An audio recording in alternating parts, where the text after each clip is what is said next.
नमस्कार दोस्तों, मैं सोहन कुमार. मित्रांनो, मी आज आहे ना, मी तुम्हाला दाखवण्याचा प्रयत्न करतो. मी परभणीला आलो आहे आज. आता परभणीला कोणाकडे आलो आहे, तर आपल्या ओळखीच्या इथे एक बाई राहतात. त्या सगळ्यांच्या मनात, ते पूर्ण परिवारात सगळ्यांच्या मनात आहे. अशा ठिकाणी मी परभणीला आलो आहे. त्यांची कारकिर्दी खूपच मोठी, म्हणजे त्यांनी असं काही घडवलेलं आहे त्या पूर्ण फॅमिलीने येलदरीला. तर अशा ठिकाणी मी परभणी इथे आलो आहे. मी तुम्हाला आजूबाजूचा परिसर पण दाखवतो आणि जास्त नाही बोलणार. कोण आहे बघूयात आज. आज माझ्या कॅमेऱ्याने कोणाला टिपलं आहे. चला माझ्यासोबत.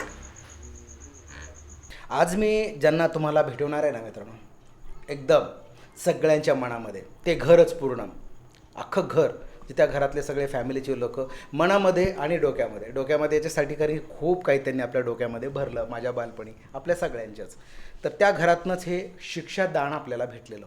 अशा घरातल्या एका परिवाराकडे, एका सदस्याकडे आलो मी आज. ज्या आपल्या बाई आहेत त्यांच्याकडे आलो. आता कुठल्या बाई, थोडंसं ब्रीफमध्ये बाईविषयी सांगतो. त्यांचं नाव आहे उज्ज्वला निळकंठराव मुळे. आठवलं आपले मुळे गुरुजी, मुळे सर आठवतं? खूप एकदम स्मार्ट आणि मोजकं बोलणारे, सगळ्यांच्या मनात त्यांनी जागा वेगळी केलेली. मला आठवलं नाही की मुळे सरांनी कोणावर हात उचलून कोणाला छडीसुद्धा मारली नाही. आणि एवढा प्रेमळ स्वभाव गुरुजींचा. आज ते आपल्यामध्ये नाही आहेत. 2009लाच ते आपल्याला सोडून गेलेत. मला दुःख वाटतं या गोष्टीचं. जर असते तर नक्कीच माझ्या या एपिसोडला ते असते. तर मुळे सरांच्या मुळेबाई आज आपल्यासोबत आहे. मुळेबाईची थोडी पार्श्वभूमी सांगतो. मुळे सर जरी शिक्षक म्हणून शाळेत शिकवायला होते, पण बाईनी पार कान धरून असे लोक घडवले, ज्यामध्ये मी पण घडलो. म्हणजे त्या घरातून एवढा कलबलाट आणि तो आवाज आजही येतोय बरं का. म्हणजे आज जिथं बाई स्थित आहे ना, तिथंसुद्धा तो आवाज सारखा चालू आहे. मी थोडेसे फुटेज दाखवण्याचा प्रयत्न करू. लेकरूवाळ्या बाई, म्हणजे लेकरांचा त्यांचा सहवास आजही सुटला नाही आहे. बाईचा जन्म 21/6/1955ला झाला. हे हैदराबादला, म्हणजे विचार करा की ते तेव्हा हैदराबादला होते. पण त्या सोनबाई म्हणून नरसीला आल्यात. त्यांचं लग्न 1972ला आपल्या मुळे सरांसोबत झालं. तेव्हा नेटकेच मुळे सर टीचर या पदावर जॉईन झाले असतील कदाचित. आणि टीचर म्हणूनच मुलगा गेला बघायला आणि त्यांना मुलगा पसंत पडला आणि मुळेबाईंसोबत त्यांचं लग्न झालं. मग मुळेबाई आणि सरांनी शिक्षक म्हणून आजेगाव येथे त्यांना जॉईनिंग झाली. तर बाई आणि सर हे दोघंच जोडपं नरसीवरनं आजेगावला आलं. तिथं 6-7 महिने त्यांनी आपला संसार थाटला, किंवा 6-6 महिन्याची सर्व्हिस. त्यांच्यानंतर गुरुजींची पोस्टिंग आपल्या येलदरीच्या जिल्हा परिषद शाळेला झाली. जिल्हा परिषद शाळेला असे दिग्गज मास्तर लोक होते. त्यामध्ये मंडगे सर, आयवले सर, कच्ची सर, काजी सर, सोळंके सर, त्यामध्ये मुळे सर म्हणजे सगळ्यांनाच माहीत आहे की त्यांचा मोठा ऑप्टिक होता, चष्मा, आणि खूप सुंदर. त्यांचं कधी मी आवाजसुद्धा उंचावरनं ऐकला नाही. असे मुळे सर. आणि मग बाईला आणि मुळे सरांना किती मुलं? मुळे सरांना 1 मुलगा आणि 2 मुली. आता मला सांगायची गरज नाही, पण तरी पण आवर्जून मी सगळ्यांची नावं सांगतो. सगळ्यात मोठी वैशालीताई, जिला आपण प्रेमाने सगळेजण लाडाने मनोताई म्हणायचो. नंतर मग गणेश सुठ, आपला मित्र, गोलगप्पा आहे ना, तो आपला मित्र गणेश माझा खूप, आणि आता खूप चांगल्या पदावर तो आहे. आणि मग एक छोटी मुलगी आपली, तिचं नाव होतं मुक्ताताई. तिला आपण चिवताई, कोणी छटाकी असं काहीतरी म्हणे. खूप छोटी होती, मला असं वाटतं ती छटाकी म्हणायची तिला, कोणी चिवताई म्हणायचे आणि माई म्हणायचे. आणि खूप ॲक्टिव्ह बरं का. बाई पण आज ॲक्टिव्ह आहेत. आणि बाईनी सरांनी ह्या सगळ्यांना वेल सेट आहेत. मनुताई पण, मी मनुताईच्या घरी तर 1-2दा गेलो. नात्यांच्या घरात तिला दिलं आणि खूप वेल सेट आहे सगळं परिवार. भाऊजी, कारण की मी वेडिंग फोटोग्राफी केल्यामुळं त्यांच्या घरात मी 2-3दा त्यांचे इव्हेंट ऑर्गनाईज केलेत. आणि सगळे त्यांच्या, ती सासू म्हणून पण मला भेटली एका ठिकाणी, की बाबा मी नवरदेवाची सासू म्हणून मनुताई मला भेटलेली. आणि नाते भाऊजी घर आहेत, त्यांची मुलगी एक आणि मुलगा पण आहे मनुताईला. मी त्यांचे जे काही फोटोज़ माझ्याकडे मिळतील ना मित्रांनो, नक्की मैं आपको शेयर करूँगा और बहुत मज़े करेंगे. आज के इस एपिसोड में गणेश पूना में रहता है और छोटी ताई भी पूना में रहती है, मनुताई औरंगाबाद में रहती है, आई मीन संभाजीनगर में रहती है. तो अब क्या करते हैं ना, बाई के बारे में मालूमात कर लिया. बाई की अनसुनी बातें सुनेंगे कि कैसा उन्होंने मुळे सर के साथ का प्रवास उनका रहा और आजकल बाई करते क्या है. चलो ना दोस्तों, बात करते हैं मुळे बाई से. नमस्कार बाई, कशा आहात? छान. छान नाही, खूप छान. खूप छान आहे. काय करता बाई आता? म्हणजे सांगायला एवढा वेळ काहीतरी खूप करतात तुम्ही. आमचा हा कार्यक्रम बघता बाई तुम्ही. काय काय करते हे सांगावं लागेलच ना. नाही लागेल नक्कीच लागेल. सकाळी 4 वाजता उठते, हा 4 ते 7 पर्यंत पूजा आणि जप करते. बर 7 ते 8 पोथ्या वाचते. बर 8 ते 9 नाश्ता करते आणि 9:30 पासून आमचे लहान मुलांचे बालवाडी असते. ती बालवाडी 10 ते 1 वाजेपर्यंत असते. ती बालवाडी झाल्यानंतर मग स्वयंपाक करून जेवण करते. बर आणि बालवाडी म्हणजे किती स्टुडंट आहेत सध्या तुमच्याकडे? सध्या 8 आहेत. म्हणजे तो ट्युशनचा तो एलदरीचा प्रकार तुम्ही नाही, सोडलेलाच तो नाही, तो सुटलेलाच नाही. आणि तुम्हाला लेकरं लागतात म्हणजे लेकरं लागतात. आणि आज कितव्या वर्षापर्यंत तुम्ही घेता ट्युशन? 2.5 ते 5 2.5 ते 5 मुलं आहेत, बालवाडीची मुलं. बालवाडीचे. आणि मराठी विषय? बालवाडीला काहीच हो नसतं, ना, नुसते म्हणजे गाणे तुम्ही असं गष्टी गप्पा. गाणे गष्टी असं गाणे फक्त गप्पा वळण लावायचं मुलांना. हा, किती त्यांना स्टुडंट आहे म्हटलं तुमच्याकडे? 8 जण. 8 जण आहेत. आणि हे आपल्या आसपासच्या एरियामध्ये आहेत? हो. बाई तुमचं लग्न कधी झालं? 1972. आणि हैदराबादवरनं तुम्हाला मुळे सर आलते का बघायला तिकडे? नाही, हैदराबाद आजोळे, नंतर परभणीला होतो आम्ही. अच्छा. हां, म्हणजे तुमची फॅमिली, परभणीला. आईची फॅमिली परभणीला. माझ्या आईला परभणीला दिलं. हा, मग तुमच्या आईची फॅमिली हैदराबादची. हैदराबादची. म्हणून माझा जन्म हैदराबाद झाला. म्हणजे मग परभणीला सर आले होते तुम्हाला बघायला? हो, परभणी नाही, आम्ही जिंतूरला होतो त्यावेळेला. तर अच्छा. आणि हे गुरुजी कुठले आपले? नरसीचे. त्यांचं आजोळ म्हणजे नरसी ते त्यांचे वडील काय करायचे? त्यांच्याकडे भिक्षुकी करत होते. अच्छा, भिक्षुक म्हणजे पूजा पाठ करणे पूजापाठ आणि करणे. हे करायचे. हा, मला आठवते लग्न पण पंचांग लावायचे ना. हो, पंचांग सांगणे, लग्न लावणे. अच्छा अच्छा. होते ना, एलदरीला होते हा, ना. मी त्यांच्या उपस्थितीत 2-3 लग्न पण मी पण अटेंड केलेली. मी लहान होतो. हा. ते, हे बरं करायचे. आठवतं तुला? हो, आठवतं मला 100%. काळी टोपी वगैरे घालायचे ना, अशी धोतर. गणेश घेऊन यायचा कधी कधी. तुम्ही आल्यानंतर तुम्ही राहायला कुठं होता एलदरी? त्या हॅलो ब्लॉक्समध्ये. ते कुठलं घर म्हणजे हॉलो क्लब्स? म्हणजे मी जे पाहिलं ते तर वेगळंच घर होतं. तळ्याच्या काठावरच कम्युनिटी हॉल. त्याच्या समोरच्या त्याच्या समोरची कडतू वगैरे राहायचे तिथे. ते तर खूप मारुतीपाशी राहतात, आम्ही पार तिकडे राहत होतो. हा, ते आखाडे सर वगैरे राहायचे पुढे. हा, आखाडे सरच्या पुढे लाईनशीर अच्छा, आखाडे, तिथं सगळे घरं होते. कोठेकर, वसेकर, अच्छा अच्छा अच्छा. बंगाळे, पांडे, अच्छा, त्या बंडगे आणि आम्ही. अच्छा, त्याच लाईनला होता. त्या लाईनला लागलो. तुम्ही तिथं 72 ला आले, त्या तिथं आले. तिथं आले. आणि तेव्हा शाळा कुठे होती आपली? शाळा आहे तिथंच होती. तिथंच होती. हो, ते तिथंच. सरकारी हॉस्पिटल, हो. मारुतीचं मंदिर हो, हो, वगैरे. बाई तो काळ जरा कसा होता जरा सांगाल का तुम्ही? खूप छान होता. उलट आम्हाला तर वाटायचं एलदरी म्हणजे आमची काश्मीरच आहे. है ना? इतकं सुंदर होतं. जागजागी झाडं होते, छोटंसं मोगऱ्याची बाग सगळी, मोगऱ्याची बाग, चमेलीची सगळेजण पुन्हा त्या गोलाईवर जमायचे. अत्यंत प्रेमळ वातावरण होतं. सगळे एकमेकांना मदत करायचे. आम्ही तर कधी म्हणजे एकट्याने असं कधीच कोणतं काम केलं नाही. सगळे मिळूनच केलं. शाळेत शिक्षक गेले की सगळ्यांनी बाहेर आणायच्या, भाज्या आणायच्या, तांदूळ आणायचे, निवडायचे, एका ठिकाणी बसायचं. तर मग तुम्ही तिथं आल्यानंतर मग मनुताई वगैरे लगेच का म्हणजे 1 वर्षानंतर झाली? हो, 73ला बनतोय झाली. अच्छा, 72 ला लग्न. 72 नाही, 75ला झाली. हा, 75. 75ला वैशाली झाली. बर, पहिल्यांदा मुलगी. हां, नंतर मग 76ला मुलगा झाला, गणेश. हा. हां, आणि लगेच 77, 78, 79ला माई झाली. माय झाली. आणि गुरुजी फारच हे होतं. आणि कशी काय गुरुजींचं हे झालं म्हणजे डेथ कशी झाली त्यांची? त्यांचा हार्ट फेल झाला. हार्ट फेल कुणाचा बिमार वाटत नव्हते? नाही, नव्हतेच ते आजारी नव्हते. फक्त त्यांना डायबिटीस होता, पण तेवढा सिव्हिअरही नव्हता. पण त्यांना एंजिओग्राफी केली आधी आणि त्यांना ब्लॉकेज निघाले त्यांचे, म्हणून त्यांना एंजिओप्लास्टी केली. तोपर्यंत जेव्हा गुरुजी होते तोपर्यंत सगळ्या मुलांची लग्न झाली होती? हो, म्हणजे त्यांच्या समोर झालं सगळं. गणेशचे सगळ्यांना लेकरबाळ सुद्धा झाले होते. क्या बात आहे. म्हणजे सगळं पाहिलं गुरुजी? सगळं पाहिलं. आणि एंजिओग्राफी झाल्यानंतर एंजिओप्लास्टी झाली. घरी आले. सेकंड डेला चांगलं त्यांनी डिस्चार्ज दिला, पण नंतर दुसऱ्या दिवशी हार्ट फेल झाला त्यांचा. मग त्या घरातनं तुम्ही आहे ते घर जे मला आठवतं, तर त्या घरामध्ये तुम्ही कधी आलात? ते आपल्या भूत कॉलनीच्या वरच्या साईडला हो, ते 79ला दिलं आम्हाला ते घर. ते पाडायचे म्हणले, ते पडूच लागले. हॅलो ब्लॉक सगळे जीर्ण झाले होते. हां, मग ते आम्हाला इकडे दिले तळ्याच्या काठावर. मग इकडचे घर रिकामे झाले म्हणून आम्हाला दिले इकडे ते. म्हणजे मग हे सगळे मुलं तुम्हाला याच घरांमध्ये झालेत का? नाही, वैशाली गणेश तिकडे झाले, मुक्ता इकडे झाली या घरामध्ये. हे घर फारच सुंदर ना बाई. तुमचं ते घर म्हणजे असं तिथं ते लेकरांचा कलबलाट यायचा. तुमच्या हाताखाली शिकलो मी. ट्युशनला यायचो बरं 5वी 6वी. 1000 पोरं ट्युशनला आहेत. आणि ते हजारही घडले तुमच्या हाताने, ज्यांनी ईश्वराने घडवले. आपण चापट ज्यांना बसली ना, ते आज खरंच त्यांनी म्हणजे विश्व गाठलंय. असे बरेचसे मुलं आहेत. त्याचीच कृपा. आणि मुळे गुरुजी कुठला विषय शिकवायचे?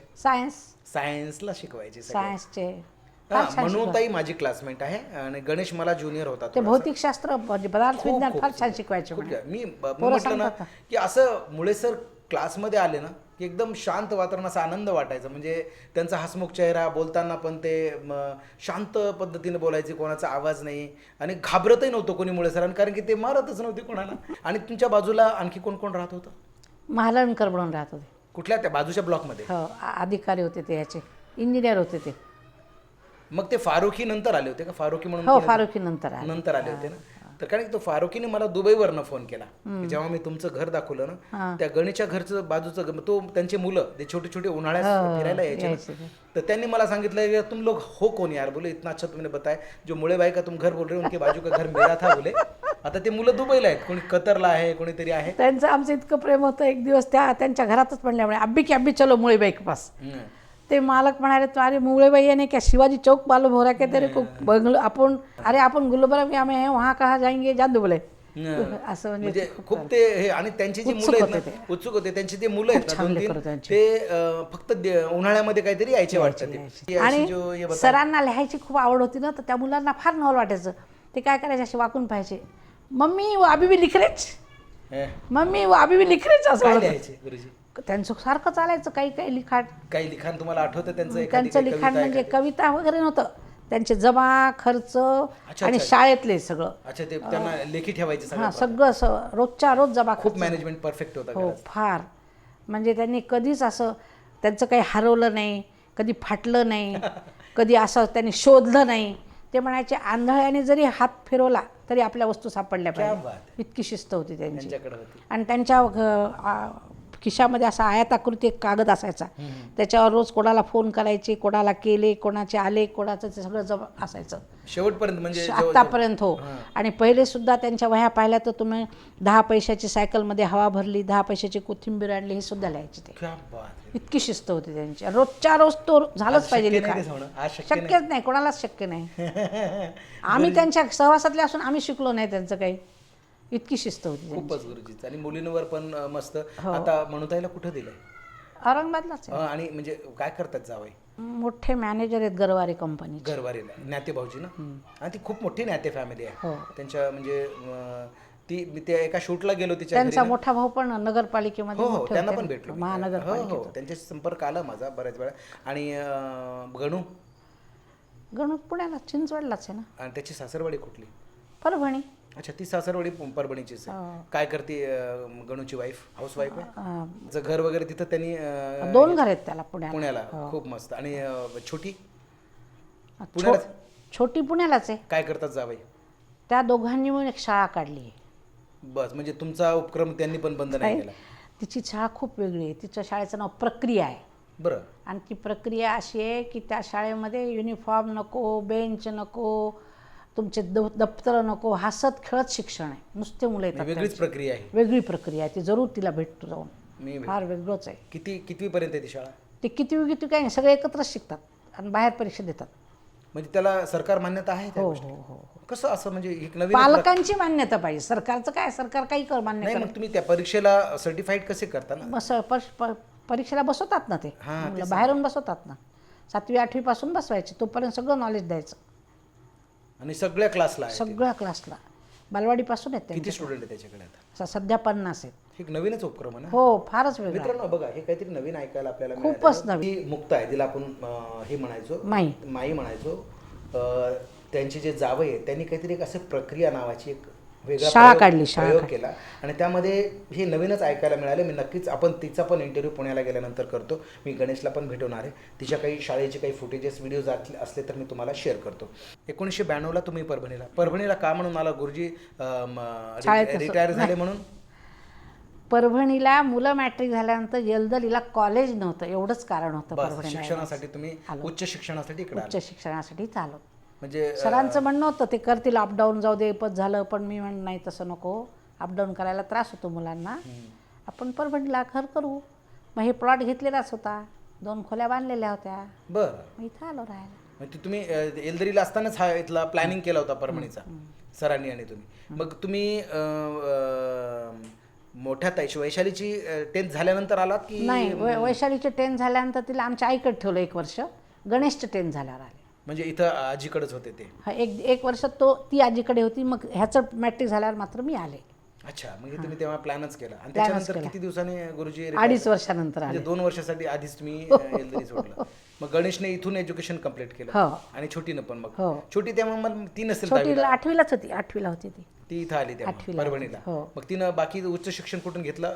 इथं शिवाजी कॉलेजलाच. ग्रॅज्युएशन पर्यंत दोघी इथंच गेले? ग्रॅज्युएटच आहेत. की तुम्ही हे येलदरीमध्ये तुमचे जे काही सांस्कारिक प्रोग्राम होते, म्हणजे धार्मिक ज्या भजनी मंडळी, गुरुवार मंडळ, महिला मंडळ, परत संक्रांतीचे जे काही प्रोग्राम, त्याची थोडीशी काही आठवणी सांगा ना बाई. आता दर गुरुवारी तर भजन मंडळ होतंच आमचं. येलदरीला होतं. दर गुरुवारी पंचपदी असायची. कुठं करायचे ते? देशमुखबाईच्या घरी, मारुतीच्या खाली. मारुतीच्या- देशमुख काका होते ते. देशमुख काका, हां, थोडं पुढे. कडतूच्या बाजूला. हां, तर त्यांच्याकडेच असायचं गुरुवार भजनी मंडळ. आणि देवीचं भजनी मंडळ सुद्धा काही दिवस 2-3 वर्ष माझ्याकडे घेतलं. आणि नंतर परत त्यांनी चालवलं देशमुखबाईंनी. फक्त आम्ही तिथं प्रेझेंट राहायचं मात्र, म्हणजे कंपल्सरी राहायचं. बरोबर. आणि संक्रांतीचं सुद्धा आमचा एकत्र कार्यक्रम असायचे. हां, ते वाणाचा प्रोग्राम. वाणाचा प्रोग्राम. तर एकदा आम्ही 27 जण एकत्र होतो पटेलबाईच्या अच्छा, त्या वरच्या घराकडे. हां, तिथं मंडप टाकला. आणि त्या वर्षी काय केलं, 27 जणींनी पैसे सगळे एकत्र करून पहिलीच्या वर्गाला ड्रेस केले. अच्छा, सगळ्या पहिलीच्या वर्गाला त्या पैशामध्ये. GM पटेल काकू वगैरे. हां, आणि तुमच्या आठवणीतल्या तुमच्या जवळच्या मैत्रिणीपैकी कोण? सोळंकेबाई आहेत, मंडगेबाई आहेत. उलट मीच तिकडे गेले, तिकडेच होतो सगळं. सगळ्या MSCBच्या बायकामध्ये आम्ही मिसळलो. मी सोळंकेबाई वगैरे तिकडे गेलो. मग की हा चांगला वाटला उपक्रम. म्हणून आम्ही तिकडे गेलो. मग पटेलबाई होत्या. तुमच्या गल्लीतल्या मैत्रिणीपैकी नाव कोणाकोणाचे? आपल्या नायडूबाई होत्या, खूप आवडीच्या नायडूबाई. औंडेकरबाई होत्या. म्हणजे आपल्या मधुबालाची आई. मस्त आहे त्यांचं. खूप विनोदी आणि खूप छान होत्या त्या. म्हणजे एवढा विनोद त्यांना बघितलं की खूप हसू. ह्यांच्या बाजूला शर्माबाई राहत होत्या. त्यांना तो नवीन नवीन सचिन बापा काय स्मरणशक्ती झाली. बाई, मी तुमच्या हाताखाली घडलो, मग एवढं नको का? नाही, मी तर तो नवीन होता, सचिन होता. आणि मला असं वाटतं कविता, एक कविता आम्हाला सिनियर होती. कविता, सरिता, 2 मुली 2 मुलं. पण त्या म्हणजे सरिताचं लग्न झालं असेल कदाचित. इकडे आखाडे, सोळंके, पुन्हा ते बेग होते, बल्लाळ काकू होत्या. हां. आणि काही फंक्शनला मी कोणाच्याच जात नाही. आता हे गेल्यापासून मी कोणाच्या फंक्शनला जात नाही. नाही, फंक्शनला जातच नाही. का सांगूनच टाकलं की कोणीही मला फंक्शनला बोलवायचं नाही. बरोबर. म्हणजे गणेशकडे जाणं होतं. हो, मग गणेशकडे तर महालक्ष्मी आपलं घरचं आहे ना ते. त्याच्याकडे इतरांच्या फंक्शनला जात नाही, घरच्याला जायचंय. हां, गणेशकडे महालक्ष्मीला जाते. पुन्हा उन्हाळ्यात तिथंच असते मी. 2 महिने तो परभणीला राहू देत नाही. तो म्हणतो इथं फार उन्हाळा आहे, तू तिथंच राहा. हरिपाठ वगैरे. आजही तुमचं एनर्जी एवढं. मी ऐकलं तुम्ही कीर्तन वगैरे पण करता. हो ना. सर गेल्यानंतर काय करावं हा विचार पडला माझ्या डोक्यात. सर्व मुलांचे लग्न कार्य झाले. सर्व तीर्थयात्रा पण केल्या सरांबरोबर मी. 4 धाम तीर्थयात्रा सरांनी करून आणल्या. सगळी परिक्रमा झाली. सगळ्या वास्तविक इतके काटकसरी होते ते. मला वाटलं नाही की मला ते तीर्थयात्रा घडवतील. मी म्हणायचे 10 रुपयासाठी खिसखिस करतात, कशाची यात्रा. पण जशी पेन्शन मिळाली तसे सारखे तिकीट काढले त्यांनी. आणि आम्हाला पूर्ण 4 धाम तीर्थयात्रा करून आणली. मग 4 धाम तीर्थयात्रा झाली, मुलांचे लग्न झाले. आता हे गेल्यानंतर काय करायचं हा माझ्यापुढे यक्ष प्रश्न होता. की ज्याला ध्येयच नाही त्याला जगण्यात काय अर्थच नाही ना.